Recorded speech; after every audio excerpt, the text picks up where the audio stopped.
Pirmais TM Mediju podcasts Ceļš uz veselību projekta ietvaros kopā ar visiem 5 speciālistiem.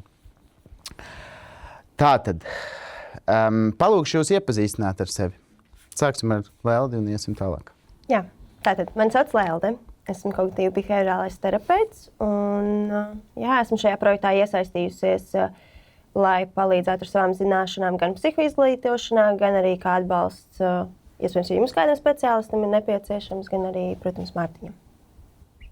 Jā, mans vārds ir Ines Paksniņa. Es šajā projektā esmu kā uzturu speciāliste, bet es esmu arī fitness trenere, līdz ar to tā kā varu Mārtiņu konsultēt, nedaudz iejaukties arī āļu sfērā. Bet šajā projektā palīdz Mārtiņam ar jaunām receptēm un ar padomiem, kā viegli, veselīgi paēst. Jā, es esmu Santa Stepiņa, ģimenes ārsts no Enguras, un šajā projektā es esmu tas ārsts, kas uzraudzīs Mārtiņa to kopējo veselības stāvokli, drīzāk droši vien vairāk pat kā grāmatvedis, kas sekos līdz pārējiem speciālistiem. Es esmu Viktorija Langstiņa, fizioterapeite. Šajā projektā Mārtiņam palīdzēšu saudzīgi uzsākt savu sportisko ceļu. Tā, un es esmu Jānis, un mans uzdevums ir Mārtiņa iekštelpu aktivitātes nodrošināt. Neko nepārspīlējot, neko jaunu neizdomājot, kopā ar kolēģiem risinot šo ceļu uz veselīgu dzīvesveidu. Labi, tad sāksim ar manu pirmo jautājumu. Kas ir veselīgs un ilgspējīgs svara zaudēšanas process? Var atbildēt droši, kurš grib pirmais. Paldies! Es droši vien tas ir tāds process, lai Mārtiņš sasniedz savu to mērķa svaru, bet lai tas arī saglabājas ilgtermiņā, lai tas nav tikai šī projekta ietvaros, lai tas nav 3 mēnešu projekts, 6 mēnešu projekts, bet lai tas uzlabot viņa dzīves kvalitāti ilgtermiņā. Un es gribētu teikt, lai pagarinātu viņu mūžu un lai viņa dzīve būtu kvalitatīvāka un laimīgāka. Un es vēl gribētu piebilst, ka tāds veselīgs un ilgspējīgs process noteikti arī ir tas, ka nav tikai fokus uz šo svaru samazināšanu, bet arī uz tiešām tādu uzvedības maiņu, ka viņš tā kā pieņem jaunu uzvedību un sāk domāt arī citādāk par to visu. Labi, paldies. Kāda ir lielākā kļūda, ko cilvēki parasti izdara, kad mēģina notievēt? Laikam mēs varētu pirmā sākt, jo tas ir tāds pārlieku liels entuziasms sākumā. Tas ir visu darīt uz 120%, un tad ir ļoti strauji tiek samazināts kaloriju skaits, ļoti daudz tiek sāktas fiziskās aktivitātes, viss tiek koncentrēts uz maksimumu, un tad paiet kaut kāds nedēļa, 2, varbūt 3, kāds iztur varbūt mēnesi, un tad ir tāds lūzuma punkts, un priekš kā man to visu vajag, tas nav priekš manis. Tā kā jā, šeit, man liekas, tas entuziasms ir labi, bet ne pārlieku daudz. Lai viņš būtu tādā veselīgā, teiksim, 80% robežā, tas jau būtu 100% rezultāts. Tad es noteikti turpināšu, par cik mums tā profesija varbūt kaut kur līdzīga ir. Mani tie novērojumi ir tādi, ko es jau ar Mārtiņu runāju, es sadalītu šito variantu tādos 2 posmos. Cilvēks, kad sāk to ceļu, 2 galējības. Pirmā ir, viņš pārspīlē, tā kā jau minēja, bliež visu līdz galam, tur nomoca sevi, pirmkārt neēd vispār neko. Un otrs variants ir, viņš it kā kaut ko dara, bet tas nav tas, viņš par maz dara. Vienkārši viņš kaut ko dara, iet tur bišķiņ pastaigā, bišķiņ pavingro. Un tad ir tas, ko mēs runājam par to pirmo efektu, kas vai nu parādās, vai neparādās. Un ja tie 2 mēneši ir moments, kad viņš ir darījis, nekā nav vienkārši. Viņš ir baigi darījis, nekā nav, un par maz darījis, atkal nekā nav. Un tad ir tas lūzums, un nav sekojums tam visam. Un tad manā pieredzē pat ir bijuši tādi gadījumi, kad es cilvēkam vienmēr apjautājos, kāda tad tavu pieredze šitajā visā. Viņš saka, pēdējo reizi es tieši pirms 25 gadiem pēdējo aktivitāti veicu. Es saku, kā tu tik precīzi atceries? Viņš saka, nu bija tā, kad es gribēju nomest svaru, sakārtot veselību, aizgāju uz zāli pie speciālista. It kā pie speciālista, es nevaru apgalvot, kas tur bija pie speciālista. Nu, viņš man iedeva visu, ko viņš zina, un es precīzi 6 dienas nevarēju pastaigāt un uz darbu aiziet vienkārši. Nu, un tad viņš teica, nu, es otrais negribēju vairs tādu pieredzi, un tad viņš paņēma pauzes 25 gadiem. Un tas ir tas variants, kad mēs pārspīlējam. Un šobrīd vispār tas laikmets ir tāds, kad es saku, ir ļoti grūti šādā veidā cilvēkus nomotivēt un atrast tieši to pareizo ceļu, jo tā informācija ir tik daudz, viņa no visām malām tev lien virsū, tu pats tur vari atrast, tev ir padomdevēji tik daudz, un trāpīt to pareizo ceļu nav nemaz tik vienkārši, un tas nav tā, tur aiziet, tur kaut ko padarīt. Jo nu, šausmīgi daudz ir tā informācija, un tu pat esot speciālists no malas, ja viņš ir saklausījies un salasījies un saskatījies tur visu kaut ko grūti, viņi ir pārliecināti uz to visu, ka tas tā nav, ka varbūt tās bišķiņ savādāk ir jādara, un grūti ir šobrīd, es saku tā, kad mana pieredze tāda pirms 10-15 gadiem bija vieglāk, jo tad tu tā kā ieradies, varbūt tās visi tev klausīja, tur atvērtām mutēm tā. Tagad viņš iziet pa durvīm ārā, un es nezinu, ko viņš pa mani tur parunā. Viņš tur saka, tas tur vispār ko. Labi, es te gribētu piebilst, ka te jau tā izkristalizējās tas, ka nu, ne par velti jūs te arī esat, ka tas nav tāds pašplūsmas projekts, kad man arī tā doma galvenā ir, kad zaudējot svaru, ka vajadzētu konsultēties ar visiem šiem speciālistiem un tad vienot ar to speciālistu palīdzību to darīt, jo bieži vien tā svara zaudēšana rezultējas nekur, tikai tāpēc, ko jūs jau pieminējāt, šī pārdegšana, šī pārliek lielais entuziasms un visas citas lietas. Es gribu vēl papildināt šo jautājumu ar to, ka bieži vien arī cilvēks, piemēram, saka tā, es gribu nomest svaru līdz konkrētam ciparam, piemēram, es tagad svēršu tur 80 kg, un tāpat laikā viņš neko nedara, lai mainītu to savu uzvedību. Viņš dara visu pa vecam, jā, ir kaut kādas šīs drastiskās diētas, pārlieku par daudz fiziskās aktivitātes, bet ka viņš nepamaina to savu uzvedību un domas par to, un ka viņš fokusējas tikai un vienīgi uz ciparu, lai gan patiesībā būtu jādomā par šo veselīgo dzīvesveidu. Labi, man nākamais tāds etaps būs par drošību, ko mēs pārunāsim. Man būs jautājums Santai un Viktorijai. Kas jūs uztrauc visvairāk Mārtiņa lielajā liekajā svarā šobrīd? Es gribētu teikt, ka Mārtiņš pie manīm, kad ieradās uz vizīti, viņš arī parādīja savus izrakstus no 21. gada. Tie ir faktiski jau 5 gadi atpakaļ. Viņam jau tad bija smaga aptaukošanās.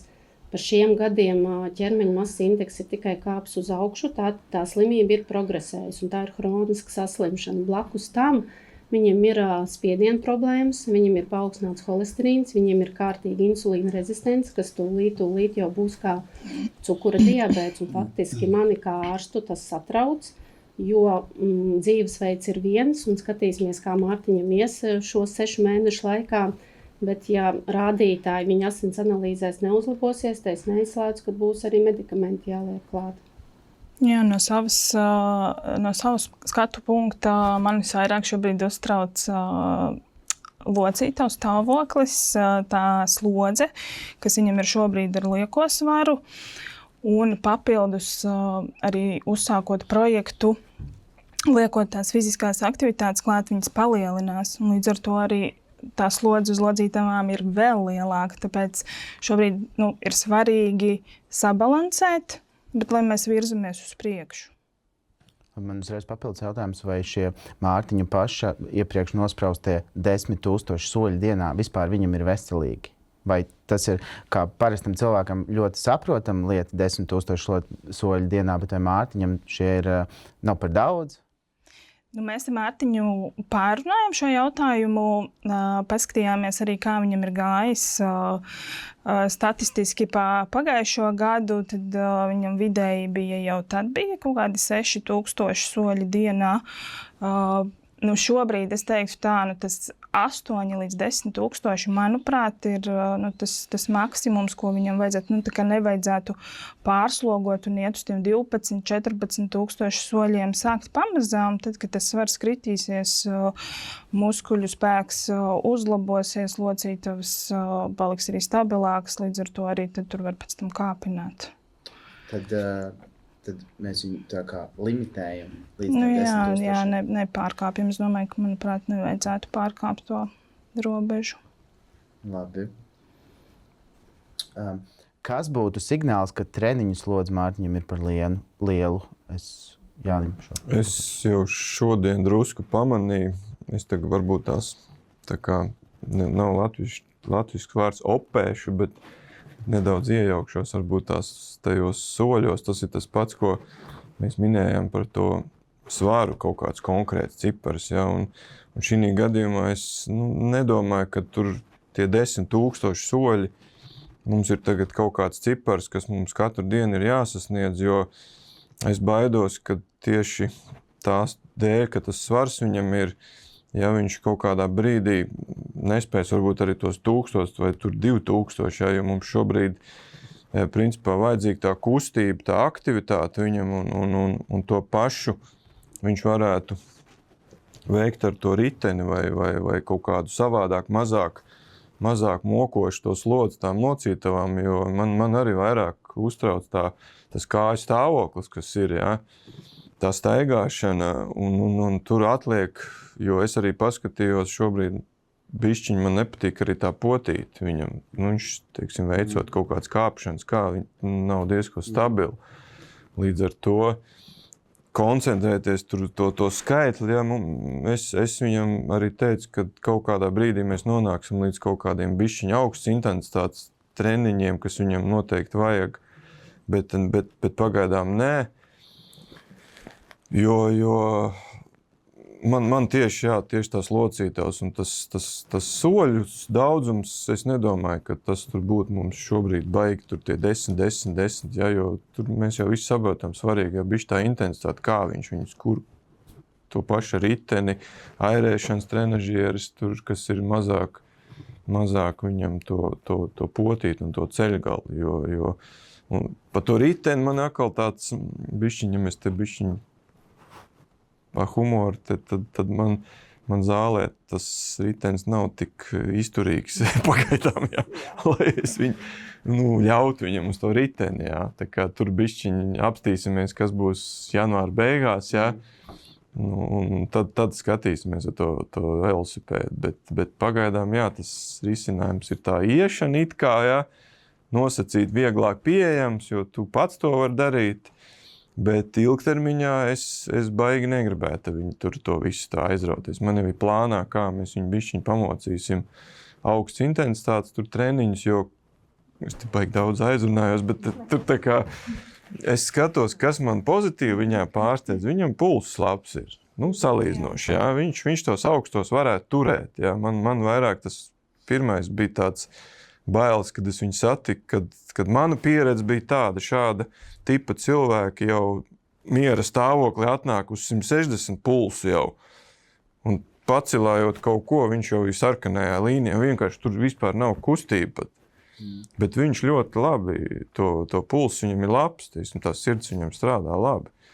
Līdz ar to citāda veida treniņus, kā to soļošanu, mēs mierīgi varam veikt viņam. Labi, man uzreiz papildu jautājums. Mārtiņš priekš video raksta šītiņā dažādus ciparus, gan uzņemtās kalorijas, gan tie ir soļi, noietie kilometri.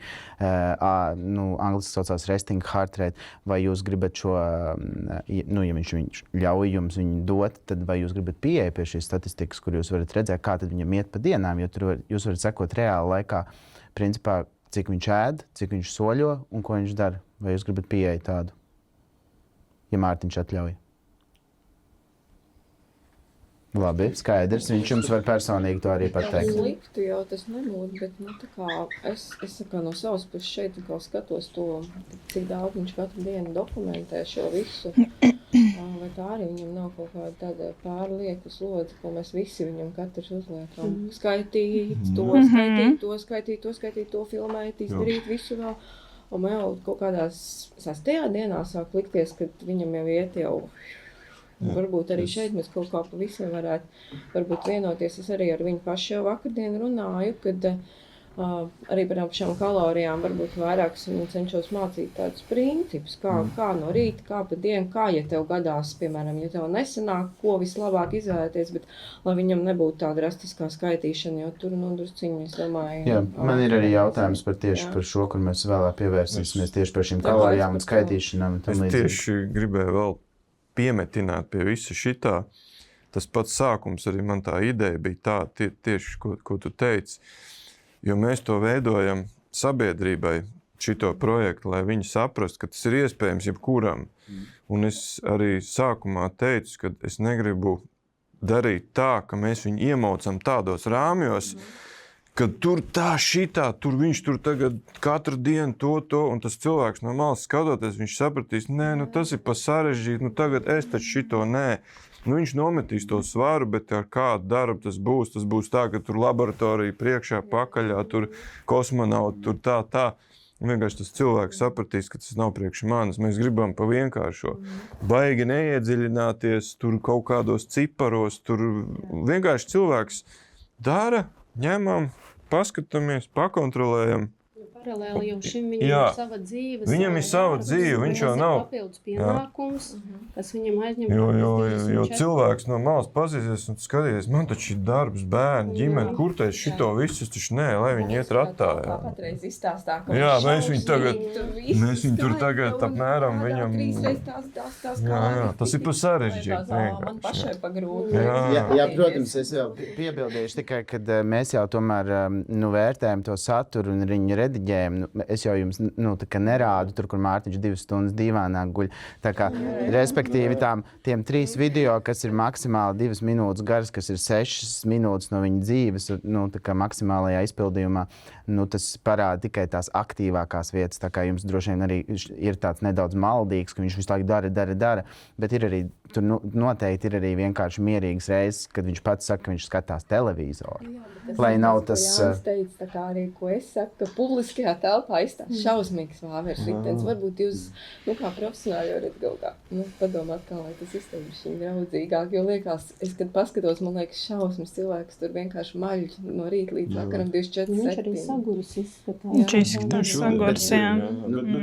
Protams, bet viņš nevar nebūt saguris, ja cilvēks ar tik bez nekādas fiziskas pieredzes iepriekš pēkšņi ir ielicis tādā, tāpēc mēs šeit esam, lai viņi mazliet piebremzētu tur, kur tas ir jāizdara, bet tomēr, lai viņš iet to savu ceļu, kur viņš iet, jo viņš jau tos lēmumus tomēr pieņem pats, un mēs tikai dokumentējam. Mēs neesam tie, kas viņiem liek iet skriet tagad vai vēl kaut ko, ne, mēs tikai editojam, rediģējam un papildinam to, ko viņš pats jau ir izdarījis, un tāpat tās kā arī ar jums.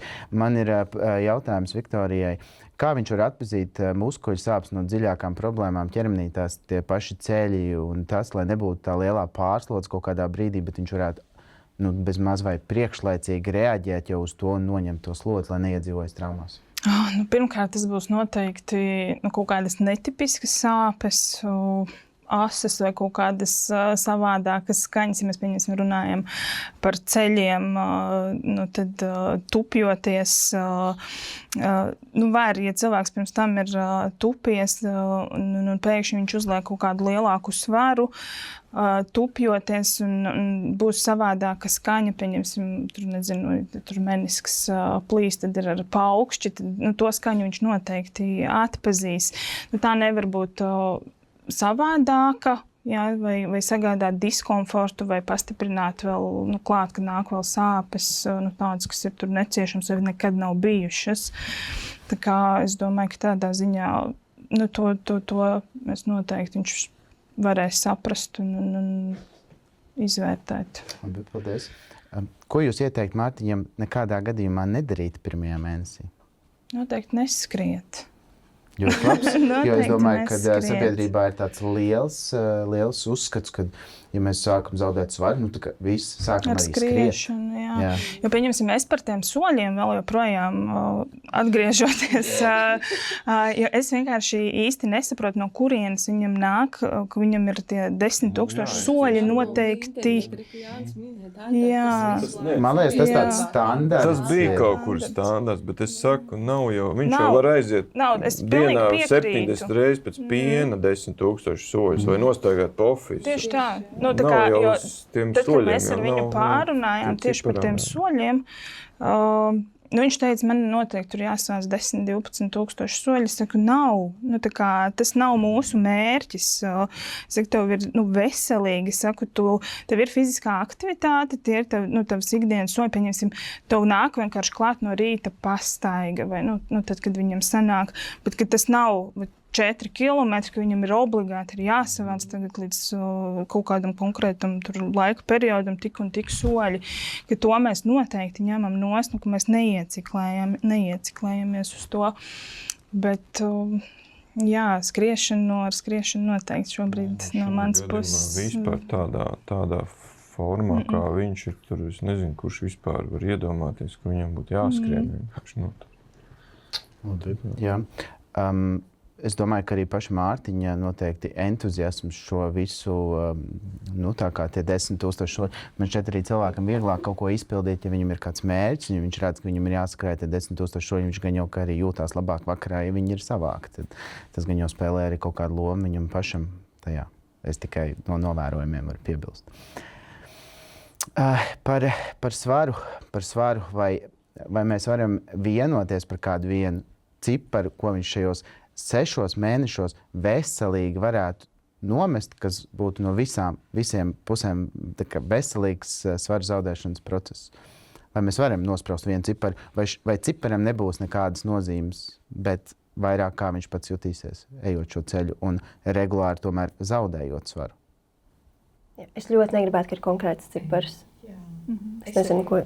Es arī viņam pašam teicu, jo viņam tā kā pirmā atbild uz jautājumu par mērķi bija 90 kg. Un tad es viņam teicu, ka, ja tas ir pie kā viņš grib turēties, tad tas noteikti ir ilgtermiņa, nevis 6 mēnešu mērķis. Un galvenais ir tā arī Elda minēja, lai drīzāk ir tas, lai viņš jūtās labi, lai ir tas nelielais svara kritums, bet lai nav tāds konkrēts cipars, atkal pēc kā rauties un svīst un krist. Tā kā es arī noteikti par to, lai nav tāds konkrēts cipars, kas viņam ir nosprausts, bet lai ir tā tendence, kad viss iet uz labu.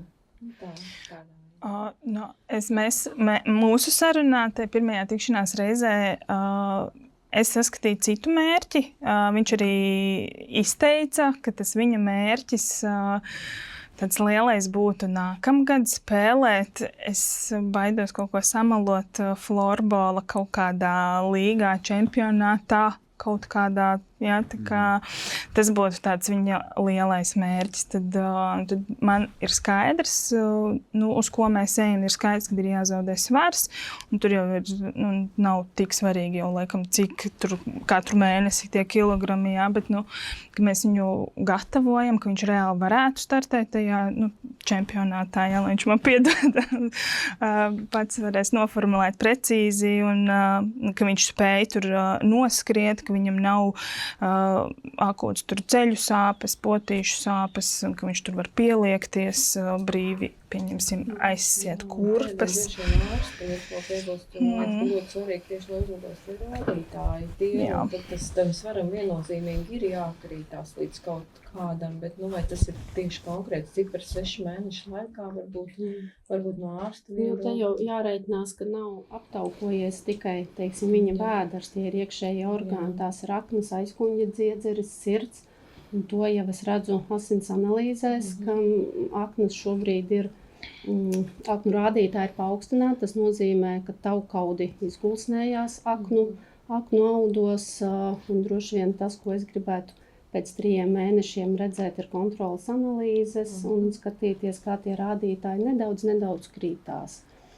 Tā kā, lai mēs izbēgtu no nopietnām sirds asinsvadu slimībām, no tā paša cukura diabēta, tad tam visam jānotiek lēnām pakāpeniski. Es vakar literatūrā kaut kur atradu, ka tās rekomendācijas veselīgā svara zaudēšanā, mums tie cipari uz tā neminam, bet tie varētu būt nedēļā, teiksim, 500 līdz 1 kilograms, ja, tad nedēļā. Tad tas drīzāk, man liekas, procentuāli jāstāsta no cilvēka svara, jo, teiksim, kādam no mums vai Mārtiņam tas procentuāli tas svara kritums būs atšķirīgs. Es domāju, ka arī, ja 5% no viņa masas kritīsies, arī tas būs labi. Ja tas ir līdz 10%, bet arī te ir jāskatās cik lielā termiņā, tad arī tas jau ir arī pierādīts, ka tad samazinās asinsvadu saslimšanas riski un tālāk ejošas sekas. Kaut gan jā, šobrīd jau viņam šīs blakus slimības ir, te mums nav vienkārši apaļīgs puisis tikai ar lieko svaru. Tur ir vēl 4 diagnozes, kas viņam ir nākušas klāt dēļ aptaukošanās.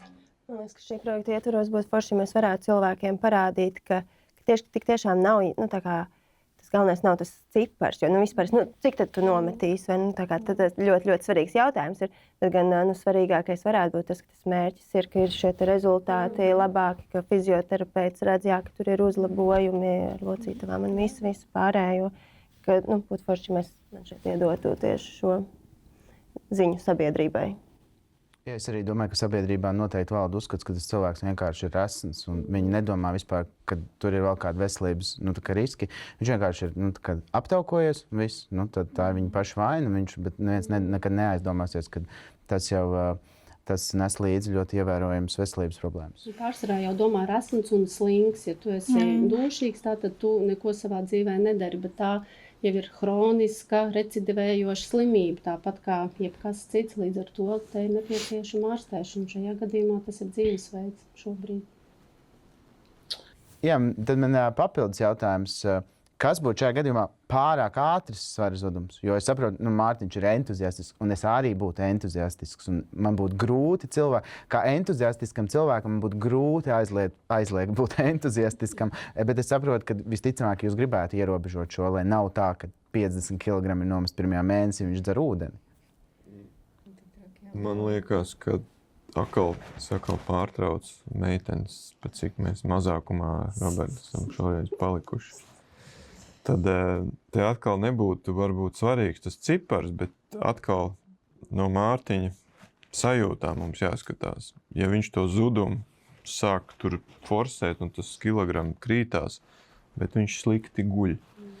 Viņam gara stāvoklis ir slikts. Viņš tur vairs nevar normāli uz darbu aiziet. Viņam viss riebjās, kaut kāds tur depresijas pazīmes sāk parādīties.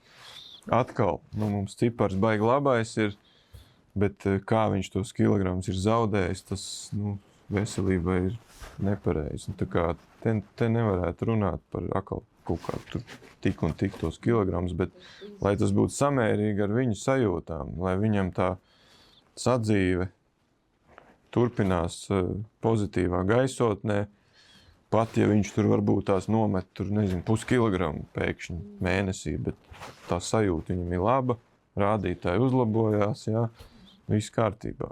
Tā kā te galīgi nevar. Es arī piekritīšu Jānim, jo jāsaprot, ka tad, kad cilvēks zaudē svaru, organisms jau ir gudrs, tur ieslēdzās uzreiz tāds aizsarg mehānisms, un no tā var ciest, viss organisms, mentālā veselība, jo tad smadzenēs arī parādās signāli, kas tev visu laiku liek domāt par ēdienu, un tad tu paliec niķīgs, kašķīgs.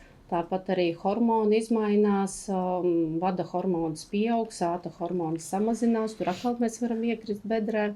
Tā kā tam visam jābūt pakāpeniski bez tāda fanātisma. Labi.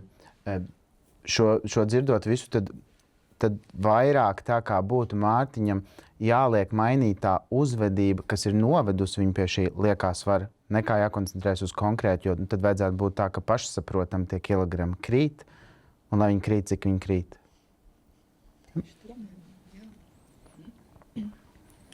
Kādi uzlabojumi vēl ir svarīgi bez šī svara zaudēšanas, ko mēs varētu pamanīt, ko jūs izteiktu kā labus uzlabojumus, ne tikai mērot pēc cipariem? Droši vien kā ārsts es gribētu sagaidīt, ka Mārtiņam arī asinsspiediens normalizēs, jo šobrīd viņš viņu ārstē, ir medikamentoza terapija, un spiediens turās normas robežās.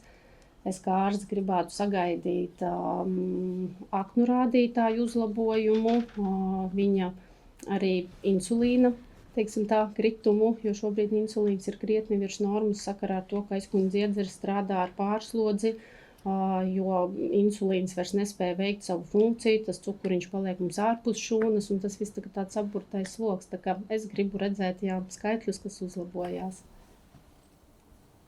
Labi. No kādiem mērķiem tievējot būtu jāizvairās? Jautājums Laldai.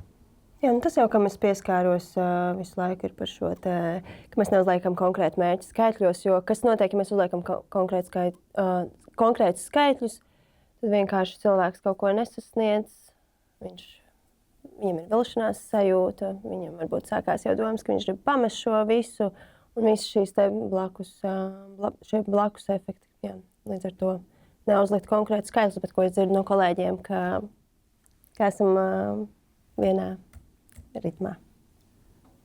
Labi. Pāriesim uz nākamo sadaļu, kurā mēs jau nedaudz pieskārāmies. Vai regulāri sportojot, bet uzņemot nepietiekamu kaloriju daudzumu, Mārtiņš sev nenodarīs pāri, Inese un Santa? Regulāri sportēt. Jā, tas bija arī pirmais, ko mēs ar Mārtiņu pārunājām, jo tas, ko es uzreiz piefiksēju pašā sākumā, ka viņš pat centās ēst zem 2000 kalorijām un uzreiz likt klāt šīs aktivitātes, staigāt regulāri, tūlīt iet uz zāli vispārējo. Protams, ka tas viņu ļoti ātri jau 6. dienā es piefiksēju, ka tas viņu noved pie tā vakara ieraksta, kurā viņš tādā skaidrā tekstā arī pateica, es drausmīgi gribu rīt. Tas vairs jau pat nebija tāds, kad es esmu izsaucis vai kaut kas. Līdz ar to viennozīmīgi tā ir, tāpēc mēs Mārtiņu esam šodien pārunājuši un viņu kaloriju skaitam vismaz dotajā brīdī ir jābūt augstākam par šiem te zem 2000. Lai viņš varētu pilnvērtīgi vispār funkcionēt, strādāt, normāli justies, arī sportot. Un tad jau, kad arī kritīsies šis svars, arī attiecīgi nedaudz vai vairāk kā kurā brīdī, tad jau arī skatīsimies tālāk un varēs arī mazliet mazināt. Bet galvenais ir tie principi, ko mēs arī pārunājām, ka viņam vajadzētu tomēr, un tas galvenais no manas puses šajā brīdī, ka viņam vajadzētu tās 3 līdz 4 maltītes dienā tomēr ieturēt, ieplānot, lai nebūtu tā, ka viņš nonāk līdz šim te punktam, kad 3 dienas gandrīz nekas, visāds darīšanas, skriešanas, un tad viņš grib šausmīgi rīt, jo, manuprāt, arī ārsts to apstiprināt, ka tas nebūs veselībai tas labākais, tas tāds ļoti strauji un tikai sports. Mēs jau sākumā to runājam. Sports, visas aktivitātes un pēc iespējas griezt nost kalorijas, tas noteikti nav tas labākais. Labi, bet tad man būs jautājums par to, ja Mārtiņš jūtās ļoti labi, viņš ēda, kā viņš tur ir vienojies, bet kā viņam sanāk, bet viņam tas svars nokrīt vairāk, tā kā ļoti daudz, bet viņš jūtās lieliski, tad viss ir kārtībā? Protams, viņš jūtās lieliski, mēs pie tā jau nonācām no paša sākuma. Ja viņš var normāli gulēt, normāli strādāt, normāli funkcionēt, rādītāji uzlabojas, viņš jūtās labi, tad, protams, tas mazākais kaloriju skaits viņam ir pilnīgi ok. Tad Mārtiņa pašsajūta kā prioritāte. Tieši tā. Būs jautājums Jānim, mēs jau daļai pieskārāmies, bet vēlreiz gribu viņu dzirdēt. Kāda ir tipiskā kļūda treniņos, ko cilvēki izdara, gribot ātru rezultātu? Tā mana novērojuma pieredze ir tāda, ka es to parasti saucu par pusauģu treniņu metodi, kad sākam ar smagākajiem svariem. Un tad, kamēr varam pacelt vienu reizi, mēģinam šitā hantela pa smagu, šitas pa smagu, vienreiz varam, viss kārtībā, tas ir mans svars. Tā ir tā, ko es smējos no malas, tā pusauģu metodika, kad viņi visu dara pa daudz, tie atkārtojumi ir, svars ir pa lielu, atkārtojumi ir pa maz, un viss tā kišmiša aiziet. Līdz ar to cilvēki no malas, skatoties tur visādus tos, nezinu, kur viņi to visu ir atraduši, nepareizi salāgo vispār to struktūru tam treniņam. Kas tur būtu jāizdara, kam būtu pēc tam jābūt, cik man jāceļties kilogrami. Un tas no malas skatoties tā krīt acīs, un tu nevar visai pasaulē palīdzēt, jo nevar skriet klāt katram, jo tas vienkārši nav ētiski no malas, ja tur katram tur raut nost to handeli un dot viņam vieglāku. Bet plus mīnus tā ir manā novērojumā atkal vīriešu problēma, jo sievietes kaut kā pieiet tam visam ar tādu dziļāku domu, tiem treniņiem, ko es skatos no malas, tur kāds ir vai nu pastāstīs, vai nē, vai viņas uzmanīgāk to dara. Ar sievietēm ir vieglāk, bet vīrieši pārspīlē visur. Jā. Svars ir par lielu, atkārtojumu skaits ir par mazu, sāk skriet atkal, kā mēs runājam, jā, tur lielākai daļai. Kā mēs runājam, kas jādara, lai svaru nomas. Jāsaka, skriet ir. Tad ir tas, jā, un beigās es saku tā, jau pirmā pazīme, ka tu esi sācis iet uz sporta zāli vai nodarboties ar fiziskām aktivitātēm, bet tava treniņa programma beidzas orto klīnikā vai pie ģimenes ārsta. Un tā ir tā mana novērojuma. Atkal otra lieta, kad tiek lamāti visi tie aktivitāšu punkti, kas ir, jo tur tā nekāda jēga nav. Redz, tur plecus sačakarēju, man tur cels sāk sāpēt, aizgāju ar normālu muguru, tagad es disku trūcu dabūju un tā tas viss ir. Līdz ar to pirmais jau, ja jūs sākat vingrot, sportot vai kaut ko, un jūs sākat meklēt ģimenes ārstu pēc tām aktivitātēm, tur kaut kas nav kārtībā. Uzreiz jau momentā. Pat neiedziļinoties treniņu būtībā, tur kaut kas nav kārtībā. Ja jūs pēc aktivitātēm zvanāt aktorim vai ejat uz orto klīniku, mājaslapu skatieties, tur traumatologu telefonu. Jā, es gribēju atkal piebilst to, ka mēs atkal nonākam pie tā jau mums zināmā fakta, ka pirms kaut kādām darbībām ir jākonsultējas ar speciālistiem un nevajadzētu to darīt droši vien uzsākt pašplūsmā, noskatoties pāris YouTube video, jo visticamāk galā nonāksiet tur, kur Jānis teica. Man ir jautājums, lai Viktorija papildina, kāpēc šādā svarā tievējot un vispārīgi arī ne tādā svarā, kāpēc cilvēkam būtu jāiesaista fizioterapija? Fizioterapija. Par ko ir fizioterapija? Fizioterapija vispār ir par veselību kā tādu. Tas, ka mēs lielāko darbu veicam pēc traumām vai pēc operācijām, tas ir viens, bet otrs ir fizioterapija ir par dziļo muskulatūru, par veselīgām kustībām, par sapratni, kā reaģēt, kā attiekties pret savu ķermeni kaut kādās konkrētās aktivitātēs. Man liekas, fizioterapija ir ļoti labs sākums, uzsākot vispār fiziskās aktivitātes, jo fizioterapijā mēs iemācāmies ielpas, izelpas ļoti daudz cilvēku šobrīd, un arī Mārtiņš ļoti sekli elpo. Tās ielpas ir īsas, izelpas arī. Neskatāmies ne pulsu, kas ir vispār ar veselību kā tādu, gan asinsspiediena ziņā, gan blakus saslimšanas. Un tad viens no punktiem ir tā dziļā muskulatūra. Nostiprināt dziļo muskulatūru, kas tad mūs tur vertikāli, jā, un tad jau visas pārējās aktivitātes, muskuļu grupas, fiziskās lietas ir kā papildus, kur var pēc tam tālāk izpausties pēc sirds patikas. Paldies. Nākamā tēma, kurai mēs padziļinātāk pieskarsimies, vēl no atlikušajām divām, būs uzturs. Mēs nedaudz jau pieskāramies tā kaloriju skaitīšanai. Vai Mārtiņam būtu vienmēr jāskaita šīs kalorijas, vai mums labāk, vai pastāstiet par kaloriju skaitīšanu kā tādu? Mēs ar Mārtiņu jau šobrīd par to runājam, kad kaloriju skaitīšana kā tāda ilgtermiņā vispār nav nekas ne foršs, ne labs, ne nepieciešams, tāpēc, ka tā ir Tā ir papildus spriedze, kur mums ikdienā īsti nav nepieciešama, bet šajā sākuma posmā, kāpēc tas ir tomēr svarīgi, lai saprastu apmēram to savu nepieciešamo uzturvielu daudzumu.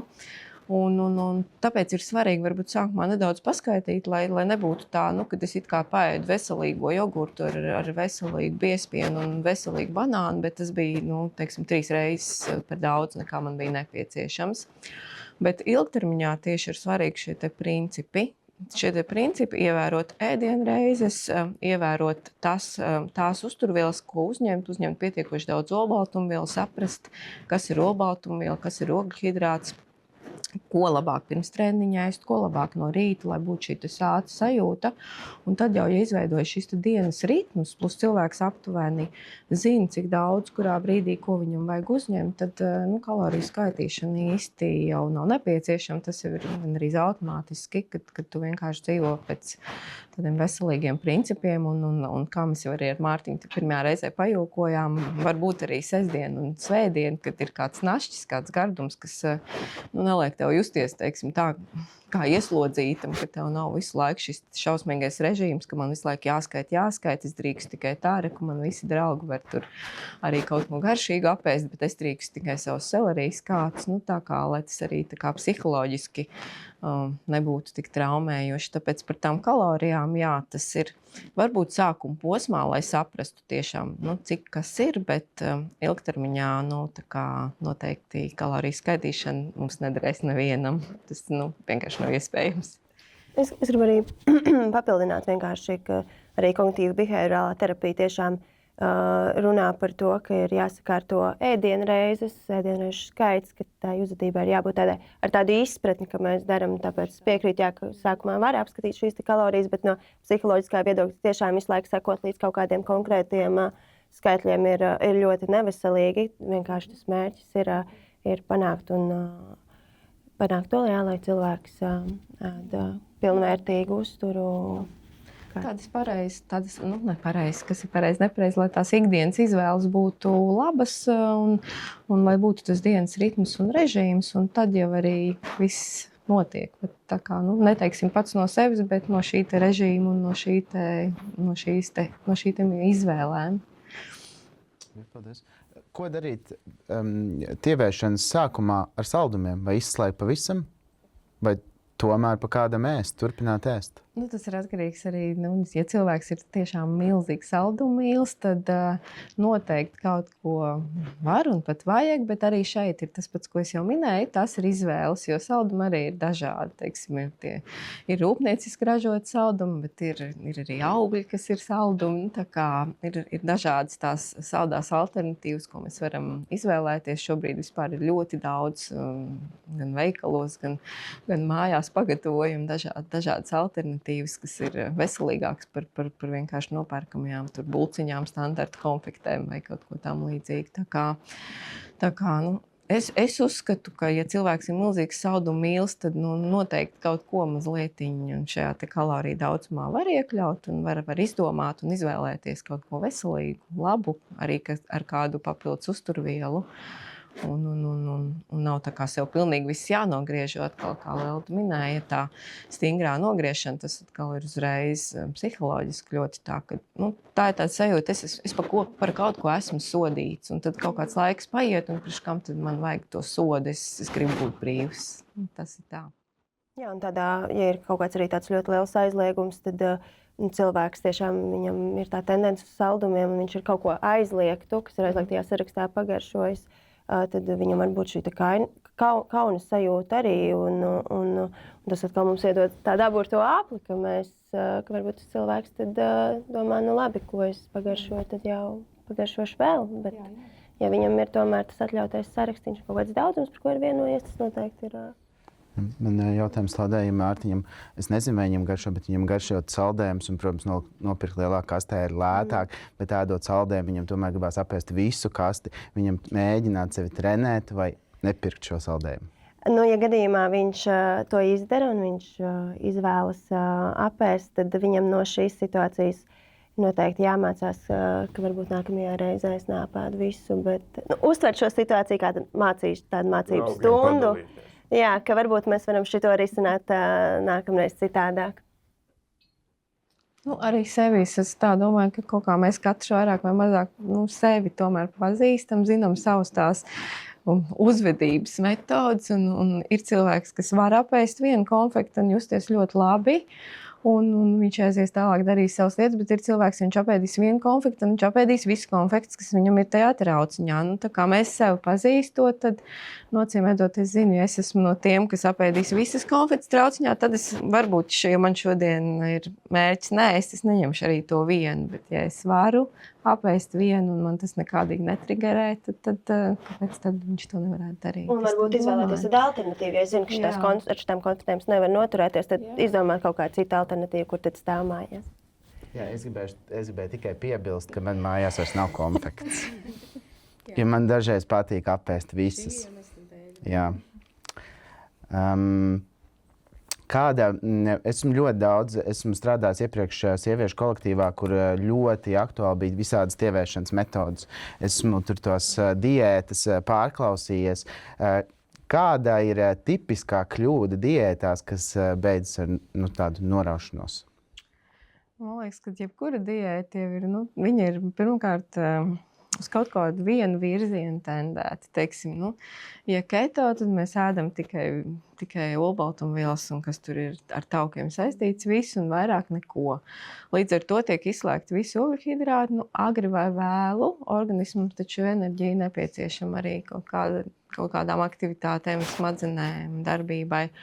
Un kādā brīdī cilvēkam sakārojas, un viņš noraujas. Tāds stingrs ierobežojums vienā virzienā, vai kaut kāds, piemēram, ēdīsim tikai rīsus, smuki krītās svars. Protams, ka tikai rīsos mums nav visas ikdienā nepieciešamās uzturvielas, jo mums katru dienu ir nepieciešamas olbaltumvielas, tauki, ogļhidrāti. Mēs nevaram tikai ar rīsiem uzņemt visas nepieciešamās uzturvielas, līdz ar to organisms sāk ņemt no rezervēm. Kaut kādā brīdī varbūt kaut kas beidzas, kaut kāds sastrēkojas veselība. Mēs atkal, tas pats izsalkums arī sev piemeklē, tāpat ārsti minēja, tā kā hormonālais līmenis sāk trakot, mums ir bada sajūta vai nav vispār sāta sajūtas līdz ar to.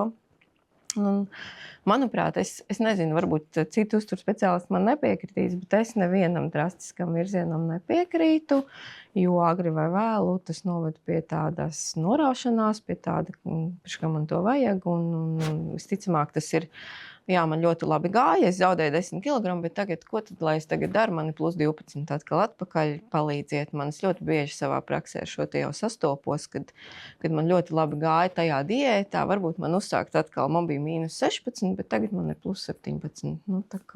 Tā kā jā, tāds strikts virziens, manuprāt, nav tā labākā izvēle nevienā gadījumā. Jā, paldies. Ko jūs ieteiktu Mārtiņam, ja kādā brīdī progress ir lēns un gribas padoties? Es domāju par progresu tādā vispārīgā ziņā, kad viņš, tā kā jūs to saprotat. Jautājums visiem. Droši vien būtu svarīgi tajā brīdī apstāties un apskatīties uz to savu ikdienu, uz to savu dienas grafiku. Varbūt kaut kas ir kaut kur jāpamaina. Tā varētu būt viena ideja. Man liekas, ka arī tas progress jau nevar būt arī mūžīgi tikai strauji. Tas tā kā visās lietās, kaut ko mācāmies, mēs iemācāmies vienu grāmatu, un tad mums ir varbūt bišķiņ kaut kāds pārtraukums, un tad iet mums bišķiņ lēnāk tā otra grāmata. Līdz ar to arī šeit, man liekas, svara zudumā, viņš kaut kādā brīdī, jebkurā gadījumā būs kaut kāds, varbūt pat ne tikai ne progress, bet pat maziņš regress, jo viss jau nenotiek, tā kā varbūt arī ārstam ir ko piebilst, ka kaut kāda procesa mainās, un tas viss nevar notikt tā visu laiku, tikai uz leju, un visu laiku viss tikai ideāli. Varbūt tad Mārtiņam arī jāatgriežās pie tāda sākuma punkta, kur tad viņš varbūt ir bijis tos mēnešus atpakaļ, un tomēr saprast, man tomēr ir kaut vai tie 5 kg nokrituši, arī tas ir labi. Tāpat arī viņa pašsajūta, noteikti arī miegs šeit ir svarīgs, lai man tādu no viņa rīliņiem, ko viņš filmē, man ir radies tāds iespējas, ka viņš ļoti vēlu iet gulēt. Viņš arī ēd, man liekas, tā pēdējo maltīti varbūt pārāk vēlu, jautājums, cikos viņš ceļās, un vai tas cilvēks mums tās 7-8 stundas guļ. Vai ja viņš ir neizgulējies, tad nākamajā dienā atkal gribās kādu neveselīgu un mašķiņu. Tavs organisms to prasa. Jā, noteikti ir arī mums jāiesaistās kā speciālistiem, un viņš kaut kā jāuzmundrina, un jāsaka, ka, kā arī kolēģi teica, ka regress arī ir ok uz kaut kādu brīdi. Labi, paldies. Tad ir pēdējiem pāris jautājumi jau noslēguma fāzē. Tūlīt arī beigsim.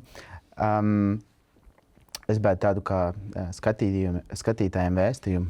Tad viena lieta, ko skatītājs var izdarīt jau šonedēļ savai veselībai.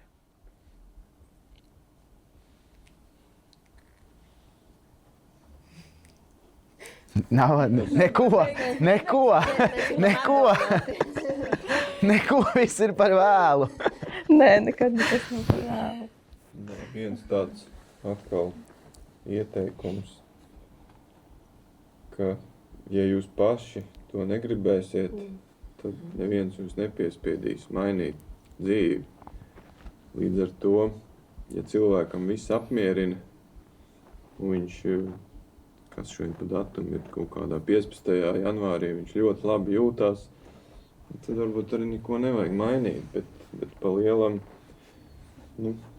apsēsties, padomāt, varbūt tās pajautāt līdz cilvēkiem kaut kādas pieredzes, ja, un tādā veidā kaut ko mainīt, jo tā kā mans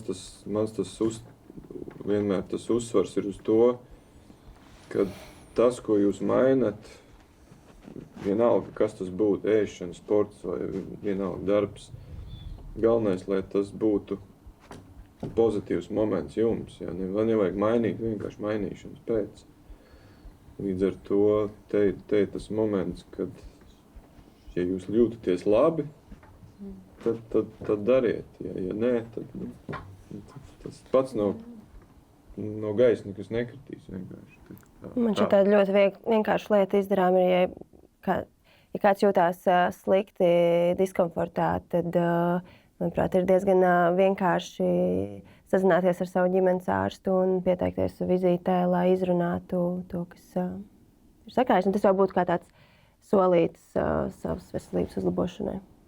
Meklēt palīdzību noteikti. Nekautrēties jautāt. Un, man liekas, ģimenes ārsts ir pirmais tādos veselības jautājumos, kas varētu... Tur ir jau tā problēma, ka cilvēks nāk pie ģimenes ārsta, tad, kad viss ir slikti, tad, kad ir problēmas. Mums profilakse Latvijā libo, tad, kad mums viss ir labi, mēs pie ģimenes ārsta nenākam. Tas nekas, ka tev jau ir liekais svars, tev varbūt ir paaugstināts asinsspiediens, tu to ikdienā nejūti.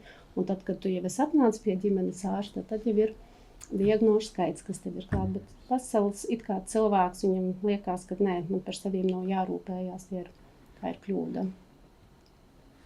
Labi, paldies.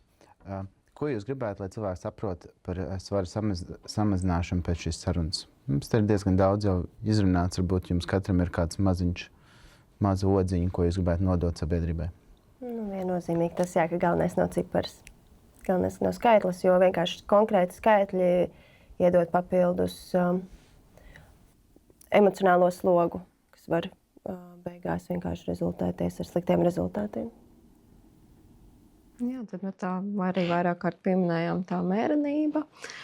Visu darīt, lai es jūtos labāk, lai man kļūst labāk man veselības rādītāji, lai es guļu labāk, lai man pašsajūta ir labāka. Tā kā, nevis, kā Lelda minēja, tiekties uz kaut kādiem konkrētiem soļiem vai cipariem vai kalorijām vai nomestiem kilogramiem, bet tieši uz tās pašsajūtas uzlabošanos, uz to, ka tiešām es varēšu tur spēlēt to floorball vai kaut kāds piepildīt savu sapni, tādu uz tādu pozitīvu viļņu par sevi pašu un par savu pašsajūtu un tā pamosties ar prieku, kad es daru to, kas man uzlabo manu dzīves kvalitāti. Es gribētu teikt, ka svara zaudēšana tā nav tāda tā kā modes lieta, tā ir tāda vitāla nepieciešamība, lai ķermenis justos labi, un lai cilvēkam būtu garš mūžs, lai cilvēks justos labi savā ķermenī.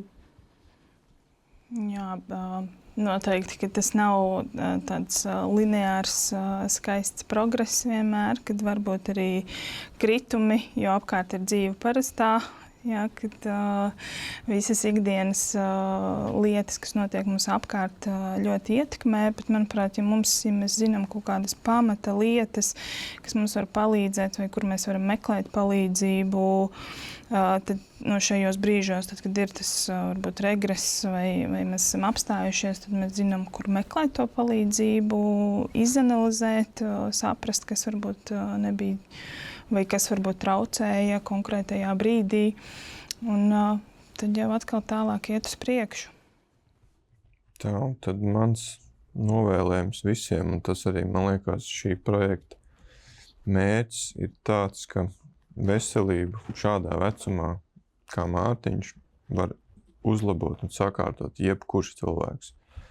Par olimpisko spēļu dalībnieku nevar kļūt jebkurš cilvēks, bet veselību uzlabot var jebkurš, un tur nav nekāda attaisnojuma, tur nav nekāda iemesla to nedarīt. Līdz ar to es to visiem skatītājiem un klausītājiem novēlu. Labi, tad man ir arī pēdējais punktiņš, kas man palicis, ko jūs novēlētu Mārtiņam šī ceļa sākumā. Jo šis ir sākums. Pats sākums. Lai tas viņam ir ilgtermiņa projekts. Jā, manuprāt, arī es viņam noteikti novēlu arī nepārslogot sevi un sekot līdz savai emocionālai pašsajūtai. Jā, es viņam arī novēlu izdošanos un tādu, varbūt viņa entuziasma viļņa, tādu mērenību, nevis tik ļoti augstā vilnī, kā viņš ir šobrīd, bet lai viņš tā arī pasaudzē sevi, lai izguļas un lai viņam viss izdodas. Jā, lai šis projekts ir sākums, tādai ilgtermiņā, kā Santa jau sacīja, ka tas nebeidzās pēc 6 mēnešiem, bet tas turpinās. Un jebkura neizdošanās un neveiksme, tas nav iemesls apstāties. Tāds brīži noteikti pienāks, un tie ir arī vajadzīgi. Līdz ar to viņa gadījumā saprast, ka nevienmēr viss būs tā, kā viņš tur izdomājis, kā vajadzētu būt. Līdz ar to nav tik vienkārši tā dzīve, kā viņa izskatās televīzijas kamerās. Jā, un man arī ir novēlējums, Ines jau pieskārās tam, kad viņa grib, lai Mārtiņam ir šī mērenība entuziasmā, tad es varu novēlēt Mārtiņam nepazaudēt šo skaisto entuziasmu, kas viņam ir, jo tas ir tas, kādēļ man šķiet viņu ir iemīlējuši jau ļoti daudz, jo tas entuziasms ir tas, kas cilvēkiem patīk, un viņš ir entuziastisks cilvēks. Un noslēgumā pateikšu tikai to, ka sekojiet visi līdzi visos portālos. Mums būs reiz mēnesī epizode YouTube, kur būs ar kamerām filmēta skaista epizode. Tā kā gaidat epizodi YouTube, un paldies visiem skatītājiem un sekotājiem.